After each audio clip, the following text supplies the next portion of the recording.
C'est un peu coquin parce que, en vrai, pareil, Vex, je l'aime bien comme jeu. Je pense que il y a une profonde nostalgie, surtout au niveau des musiques. Donc, Vex, c'était un jeu de GameCube, enfin GameCube PS2 era. C'était un platformer qui ressemblait énormément à un Mario Sunshine en soi, enfin un Mario 3D quoi.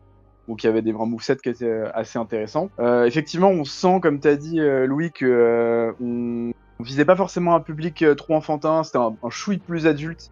Voilà, la mascotte, elle est un petit peu dark. Je crois qu'elle avait des griffes, ça se battait. L'univers était un peu plus dark. J'ai un très bon souvenir de Vex. Je pense que c'est un jeu qui est mid-tier, quoi. Il est pas mauvais, mais pour un platformer, quand sur GameCube, t'avais Mario Sunshine en face, c'était assez dur de lutter, surtout au niveau des 3C qui sont dans Vex.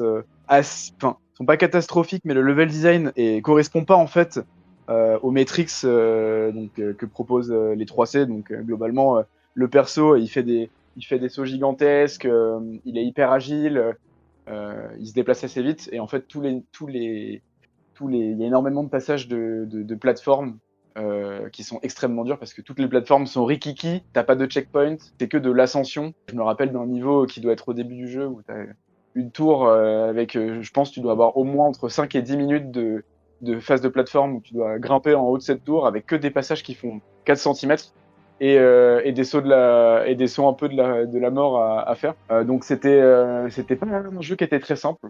Donc moi je l'ai acheté quand je devais avoir peut-être 12 ou 13 ans. Et le jeu m'a cassé la gueule, hein, si je puis me permettre.